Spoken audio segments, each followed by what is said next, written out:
without God's help, we'll be miserable. Talk to somebody, say, neighbor, life without the help of God is a miserable life.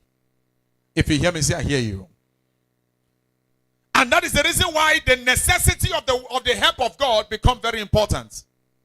Attracting the help of God become very important. God told me while I was coming. He said, tell them the need for my help. In every phase of life, we find ourselves needing God's help. In every chapter of our life that is open, we need God's help. Whether providing for our necessity, whether restoring our health, whether guiding us through challenges, helping us make life challenging decisions, whether navigating and building healthy relationship, whether in marriage or whatever, every man needs the help of God. Tonight I pray for you. May you attract the help of God in your life. Life without help will be very miserable. I have discovered 6 principles.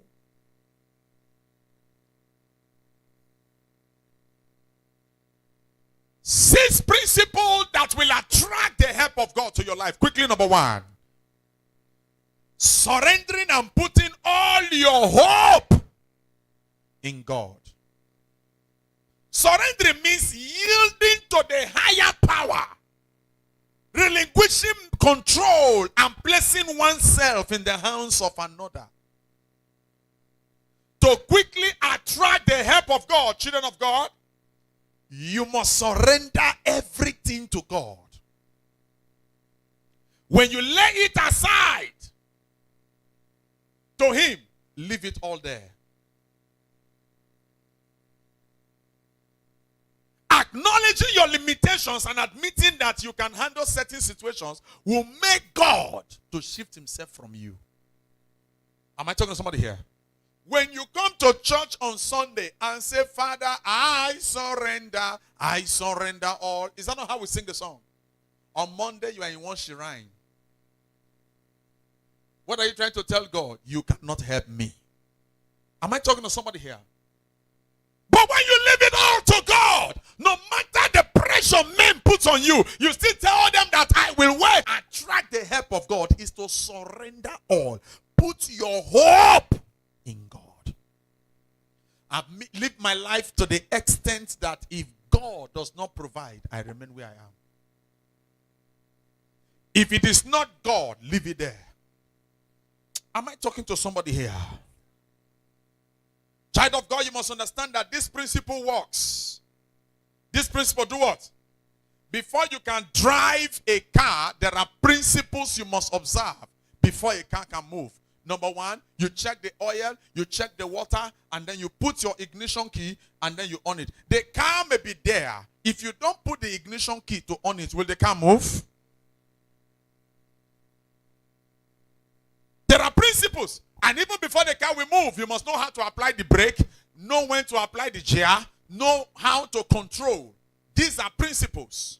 So in order to attract the help of God to our life, number 1, we must surrender and put our hope in God. Tap somebody, say surrender and put your hope in God. In Isaiah 49 verse 23, the Bible says, kings shall be your foster fathers. That means there is a level God will bless you. People you don't know that have money that can change your life will adopt you as their children. It says kings will be your foster fathers. Their queens will be your nursing mothers. They will bow down before you with their faces to the ground. They will lick the dust at your feet. Then you will know that I am the Lord. Those who put in me their trust and their hope will not be disappointed. The prerequisite expectation of God is that you put your hope in Him. I'm wasting your time. As humans, we try to struggle independently. There are times we go out of God's way to do it our way. And sometimes when we do it our our way, it fall the other side. As humans, we struggle independently, attempting to tackle life's challenging by our own knowledge. But at the end, we ended up failing. I'm wasting your time. God took charge. He desired every man to hope in him. There are battles you should not fight yourself. Undermining mama is my wife. She has never called me one day. We are together now for years. And said, Papa, I want the church to be like this. No. She doesn't take advantage because she's not my wife. No. If there is any decision she wants to pass to me, she go on her knee and pray. And say, Father, please talk to my husband over this. And maybe in 1 or 2 days, I will just walk up to her and say, Mine, this area, this aspect, we are changing it like this. She'll say, oh, Father, thank you. There are things you should not do your way. You want to talk to your husband because you know there's this thing when they enter our head. I am his legal wife. Legal wife. You will receive blow. Legal blow. That blow is called legal blow. Legal wife. Legal blow. Legal slap. There are things you should just go on your knees and say, Father, I don't like the way my husband is behaving. Change his heart. The Bible said the heart of every man is in the hand of God and he can turn it. No, you want to do it your way. There are situations, there are life-challenging battles you shouldn't fight with your senses. If you fight them with your senses, it will end bad. So how do we attract the help of God? Number one, we commit and surrender everything to him. Even when the wife of Job came to meet Job, he said, Job, look at upon all you have served God. You have served God faithfully from when you were young. You served God till this moment. And God still allowed this thing to happen to you. He said, curse this God and die. What did he say? He said, oh, shall we always expect good from God? Let us also expect bad from God. All the years of my waiting, I will not go to any herbalist. I will not go to any shrine. I will not go anywhere for any treatment. I will wait until my change comes. That is the man who have committed everything to God. Brethren, this year 2025, if we must contact, if we must attract the help of God, we must learn the principles of surrendering all to God. Because the Bible says in his time, he makes everything beautiful. You will trouble God to the extent that, you know, the children of Israel troubled God. They troubled God. We need a king. God, give us king. God said, wait. They said, no. Wait. No. Wait. No. God said, wait. They said, no. Give us king. And God said, okay, calm down. What kind of king do you want? He said, we need a handsome guy that is tall, six-pack, with chest to be our king. God gave them exactly what they wanted. 2 years later, they started complaining. God, we reject this one. We don't want him. We don't want Saul. We don't want like this. Saul showed them what we call pepperized regime. And at the end of the day, when they started crying, hey, God, we are sorry. No, God says it's too little. It's your package. There is 2 things you must understand. There is God's perfect will. GPW.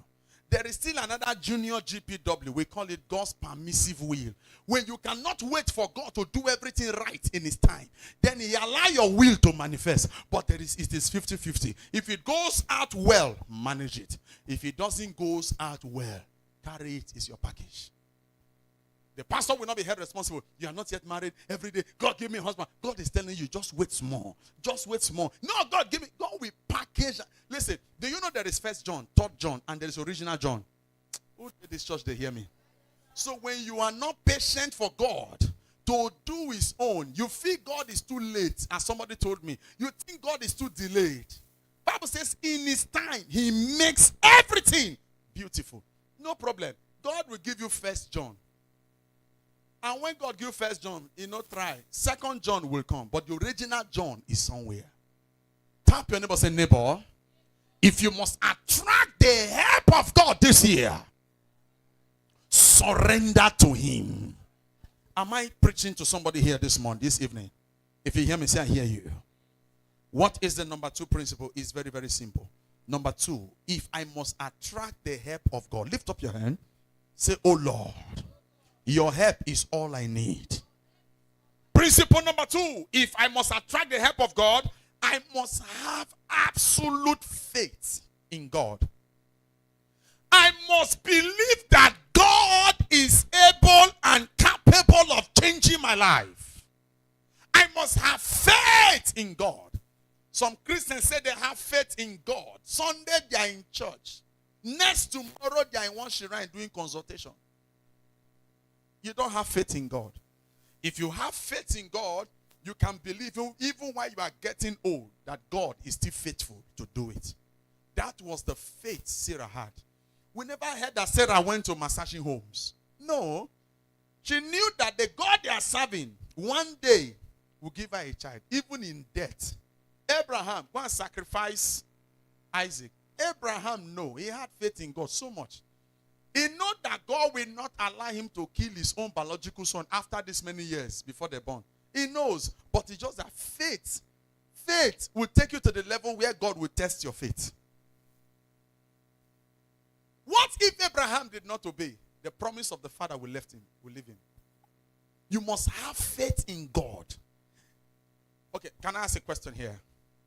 You have somebody following you. Somebody you are feeding. In the morning, he will take food from you and say, if not be you, I for not survive. You are my all in all. You believed him. That means the person have faith in you. But later on, you now discover that when you give him food 9 o'clock, he has another place. He goes to take food 10 o'clock. When you discover such a person as a human being, tell me the truth, what will you do? Will you continue that help? The day that person is stranded, what will come to your mind? That's the same thing. You must have complete faith in God. If it is not God, let me wait. Nothing, it can't be anything. It can't be anything. Job knows that he has served God to the extent that he knows God cannot abandon him. So that's why he told his wife, I will wait until my change comes.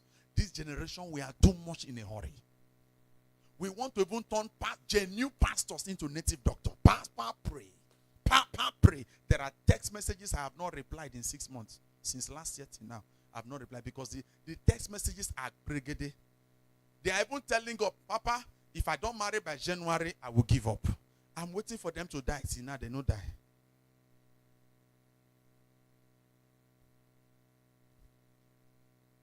One text me as we have entered the year, Papa, this year must be my year. If it's not my year, I say, hold it.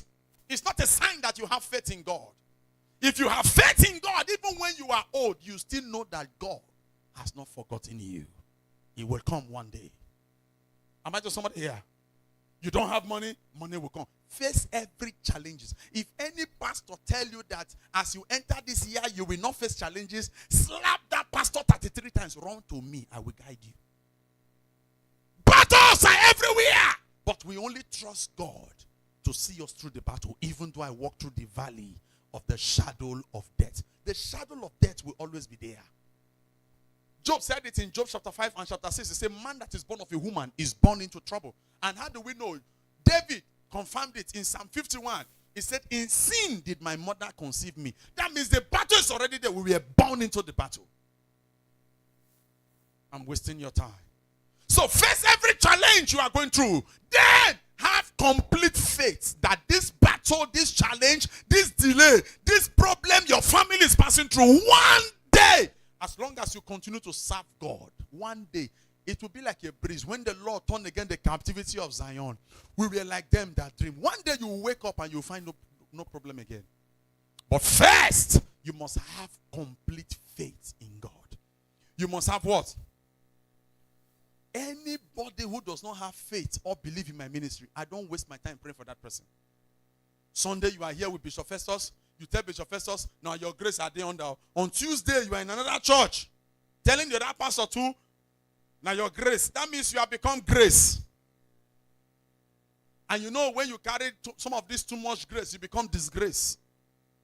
Am I talking to somebody here? On Sunday, you are here. Papa, it's your grace we are looking, no? On Monday, you are somewhere else. Hey, you are grace. That means you don't trust the grace you are in. You don't ever trust it. You don't ever trust it. Something happened one day. They were doing church advert. I'm not against any church. I don't criticize churches. No church is perfect. I mind my business on the altar. But something happened one day. My younger sister Queen was just coming out of our compound. And lo and behold, they were advertising a program. and just advertise your thing. CFEM don't do that. We give you the track, we give you the poster or the handbill, and then we go. We just encourage, please try and come. Oh. We go. But this one said, please, if you know anybody that is sick, bring them to the program. So he wants to go. My sister hold on. I say, come, sister, come. As you look me rich, so you feel I no get church. So if I get sick people, I don't know where I go carry they go. Now your church will come. Okay, madam, come. If you know anybody where they sick, my papa still they try. Bring them come. Not be me go carry sick people come. If I have anybody that is sick, I know where to carry them. My papa is there, my church is there. So you now, I'm inviting you to, if you get anybody that's sick, bring them come. That's a woman who have faith and belief in God. You small invitation, you don't move. I'm not saying go to other churches is bad. You can go. I go to other churches. Maybe one day I will show you the pictures. Myself and mama, with the disguise they go. I they wear cap. Because this my hairstyle, I will just show you this one is a pastor. Mama would dress like a frustrated market married woman. Married woman where marriage they suffer. She would dress with 2 wrappers. We just bounce. We just want to see what is happening in other churches. Let us still sit down the way you are sitting down like this and feel somebody bless us. But it always turn bad. How can a pastor bring mama out and say, I see that you are not in marriage. We have to pray before battle meet you. Because you lost marriage, you lost like this. And you know mama is not a patient woman. Mama would have exploded that church. She just put her hand in a wrapper like this. The woman of God was there. She turned. And me, she looked and said, you see, to tell you that many of these people are blind. You just see the way she's dressed. She's frustrated. You think she's really frustrated. It's a strategy so that nobody will identify us. She will tie the hair. When you see her, you know this one is frustrated in marriage. Her husband is even in the church. You don't know. Oftentimes, you see the way I prophesy. If a woman and a man enter this church, the star of the woman will locate the husband and I will bring him out. It always turns bad. So I'm not against you going to any church. But I'm only saying that if you must attract the help of God, let your faith be on God. If it is not God, leave me out. Count me out. Oftentimes they will pressurize you. Your time doesn't go, you never born. No. Make a carry, you go somewhere. Ah! Because you don't even have faith in God, you don't jump reach there. You are already there. And God will just sit in heaven and be looking at you. God will just be looking at you and say, oh my God. Look at who is asking for my help. Luke chapter 8 verse 48. Then he said, daughter, your faith has healed you. What healed the woman? Her faith. There is a level of faith you have. The help of God must come. Stop somebody, say, neighbor. There is a level of faith you have. The help of God must come. Can you lift up your hand? Shout it loud and clear. Say, oh Lord, show me your help. Number 3, willingness to obey God's divine instruction. And immediately the plane stopped. They said, what kind of human being is this? It's against aviation law. Why will you leave the cabin and then just come and stop, run into the wrong way and stop a moving plane? And the plane stopped. Police everywhere say, hey, nobody should. And they know the outside of his time. He commanded influence. Everybody respected him. He said they should open the broad staircase and open. He entered and said, we had a wonderful program. The program ended. What an amazing program. And right now, my guests have a program in London. I must go now. And this is the only plane. I want one of you to sacrifice your seat for him. All the bishops, all the popes, all the primates, reverends, and pastors that were there, they hold their seat. Only one man dared to sacrifice. And who was he? Aliko Dangote. He stood up and he has a meeting, a business meeting in London. He stood up, carried his laptop. He's a man of God. I give my seat for the man of God to go. Then he looked at him. He said, for you to do this, Africa will stand up for you. If Aliko Dangote would have been spiritual, he would have said, please add one. Europe and the whole world will stand up for me. He just, he's a Muslim. Muslim man obeyed, but all the Christians hold their seats. And then he said, Africa will stand for you. He came down, have a handshake and came down. You both entered. Today, who is the richest man in Africa? So that is why I said, if Dangote had known that this thing will work, he would have just kneeled and said, sir, can you just add Europe, add Asia, add the whole world? Elon Musk will not be making guy now. Am I talking to somebody here? When Bill Gates was the richest man in the world, himself and Aliko Dangote, hand to hand, the number one man when it comes to money, financing countries and nations, is Aliko Dangote. That was a prophecy he received. There are some obedience from God that it may not even favor you. I might tell someone here. But if you dare to believe and obey, Bible says, if thou is willing and obey, he said, you shall eat the fruits of the land. Obedience to God. Obedience. I told a young lady 3 years ago, I said, your marriage is in 3 years, but you will do me a favor. I said, I'm seeing gas. You save some numbers with gas, recharge card, some house rent. He said, Papa, how do you know? Are you in my phone? I said, I'm in your phone right now. I'm in your phone. I said, I'm seeing some guys' names you save with gas, you save with this, you save with that. There's even one you save with shopping. And she opened them and was showing. He said, sir, just finish me, kill me. How do you see my phone? I said, I'm in your phone. She was, really? That's why some guys that are here, check what they use to save your name. Oh. It may be gas. It may be shopping. I don't know. It may be a recharge card. So please, when you leave service now, go and ask, what did they use to save my name? When they need gas, now you they will call. The other one, when it is house rent, is that one. Recharge card, data. And then I said, can you cut your list down? Just have only one. She said, hey, Papa, I go red. Papa, there's even one self cream. Say, Papa, I go red. I said, that's what God wants you to do. Zip up. Your ability to zip up will bring the man, the ideal man for your destiny. It was not comfortable because she have lived a lavish lifestyle. She have lived so big. You know, using cream of almost 80,000. Do you think it's a small life? Small 2.5 cream, what would take they knock the body, make you see the bright small, make they know say I'm a human being. I to recover my color where witches and wizard teeth. When we don't buy the cream finish, we know if you sleep for us, go bless some rubber robots. When they sleep, they wake up. I can't ask my mind. That money, count it again. Mama, but you bought cream for me. You sure? I will sleep and wake up. Mind, calculate again. Right? If I write it down, let me see all the expenses we made today.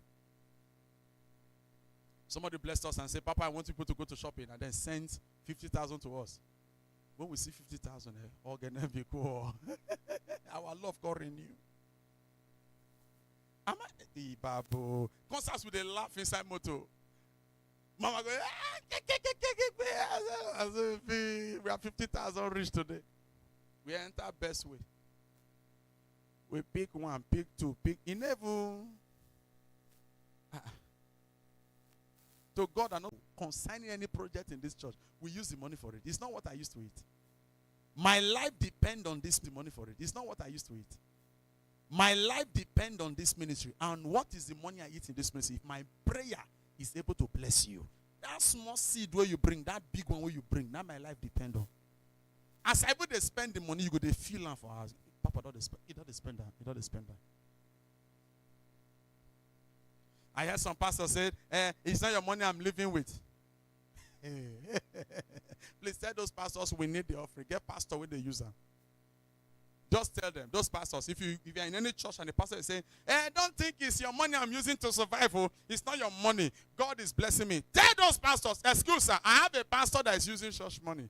Can you bring it? Let's go and give him. Bring it to me. My life, my full life, my destiny, my generation, my life to come depend on ministry. My ability to pray for your miracle to come as you bless me. Yes. Am I talking to somebody here? Lift up your hand and say, oh Lord, help my destiny. How many of you need the help of God this year? Then apply this principle in your life. What is the first principle? Surrender all and hope in God. Put your hope in God. Number 2, faith. Let your faith be boom. No matter what people say, hold on to your faith. You can hear what the Bible says in that Luke 8. He said, woman, your faith has made you whole. What if that woman had no faith? She will continue to be sick. Am I talking to somebody here? When mama broke leg, there's no hospital we didn't go. Any hospital we reach, I don't know what kind of money that was with me. I don't even know where that money come from. I would just pack the money and I'll put it on the table. I said, any amount, please. I was confused. I've never passed through that kind of stress before. You know, I don't know how to handle pressure. I said, please do anything you want to do. Any amount you want. They say, okay, pack your money, carry your woman, they go. Then, from morning, the leg broke. The two bone into two. We use something to tie it. When we are moving, I will look at Mama and say, "My." She will just look at me and smile. She's in pain, no, she will smile and say, "My, I know God will bring us out of this." Is she not working today? The same leg they said they are going to cut. They are going to amputate. We went to one stupid hospital. Very sorry to use that word. The hospital said, there's no way. Let's just begin to arrange her for operation. I say, it is your wife's leg that will operate. At the end, her faith was strong. Even in that situation, Mama was preaching in the hospital. Leg break into two. Mama was still preaching. Her faith. Her faith. Number 4, be persistence. Persistence is stubbornly refuse to give up or let go. Hannah had not tried for many years, but she didn't stop camp. She continued to attend Shiloh until one day, God had no option than to bless her. Be persistent. What is persistence? When you refuse to let go. People say, see that church, you see, they go to that church, nothing don't happen to you. Now you're concerned. Now you they go to the church. Is it you that is going to the church? Allow me to go. If they sing a song, allow me to enjoy myself. Still tell people, allow me to go. You know, this kind of generation we are living, they talk too much. They prognose too much. Am I talking to somebody here? Small university where I say make I go add small degree, join the degree where I get. They carry me to do study for school. Everybody want to know where I work. They want to know who I am. One day I was forced. A lecturer called me and said, Festus, your news is all over the campus. What is happening? Where do you work? Let me get to know you. I said, sir, am I a course in this school? Everybody must study.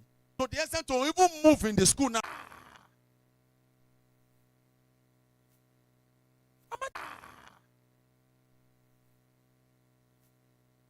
Am I talking to somebody here? My daughter Antonia was with me in school. You know, she attended the same university with me. And then we're just talking. She was standing in sun while I was in the car with AC. I was writing some documents, filling some forms. So she came. I said, daughter, I have to be talking to her. But I felt it. She's my daughter. Why would she be standing under the sun while I'm in the car? I said, okay, daughter, come inside the car. Let's talk. And then she sat in the car. It don't finish. Presido. They enjoy you. They change guests anyhow. Presido. They enjoy you. They change guests anyhow. Why we were inside there talking? Because they don't know me as a pastor. Nobody know me. So since they didn't know me, they have to give me something. You must be known for something. And I did introduce Antonia and the rest of our church members as, I don't call them daughter in school. When I see them, I call Tony. I call the other one name. That's how we operate. Our member from Kwale branch. That is it. We don't call daughter. They don't call me daddy. Call me daddy. No. The only thing Antonia call me special student. The other ones, they don't call me. They'll just stand and be looking at me. Then I walk to them. What is the problem? Call me something. Call me bro. Call me brother. Call me uncle. Call me anything. I say, Papa, we no fit a beg. It's better we keep quiet. So now they will walk to my department. They want to talk to me. They'll just quiet. They'll just stand like this. I will understand. I will come out. Just for me to sit with Antonia inside the car. They didn't know this one is my daughter. This one I've trained to have the fear of God. Because more students are there to campaign to them. I campaigned and I felt hungry. I just felt, okay, you know, campaign now. You see governor, they go shop corn. Governor go do thing. You go see governor, the shop corn for road. During campaign. So I said, let me just buy food from the place there. And as I bought food, Antonia was standing. And that was the last food the woman had. And I said, daughter, have you eaten? She said, no. I said, take spoon.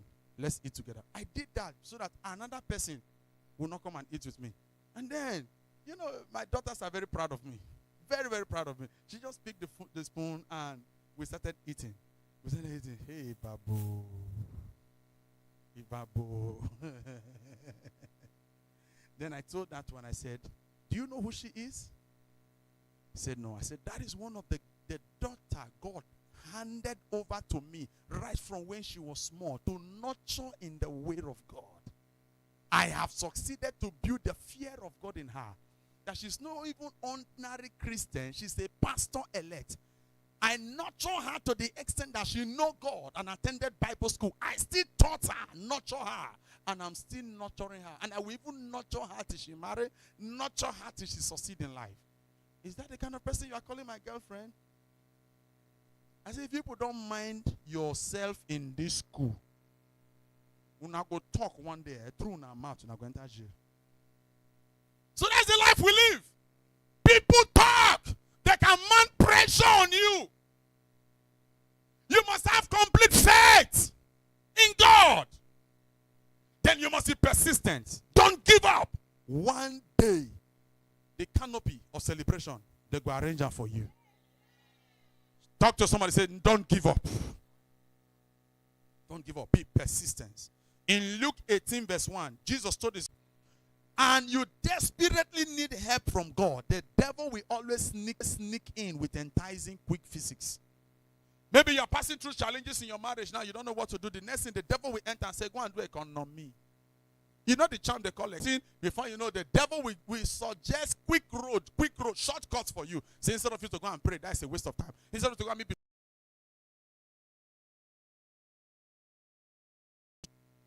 And let me tell you the resultant effect of economy. That your sharp husband, that your smart husband will turn to move okwe or there.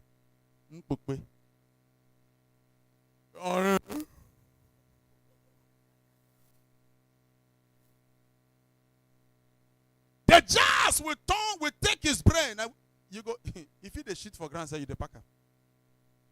It become a liability to you. Now you want mumu man now? Honey, huh? Okay.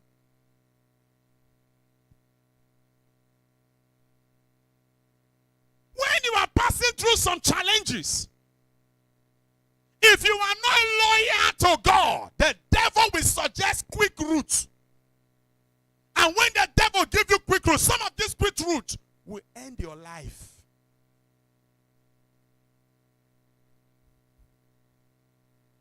A woman suspected her husband. That the husband is cheating. So the friend called, your husband, I see your husband now with one girl. Oh yeah, come.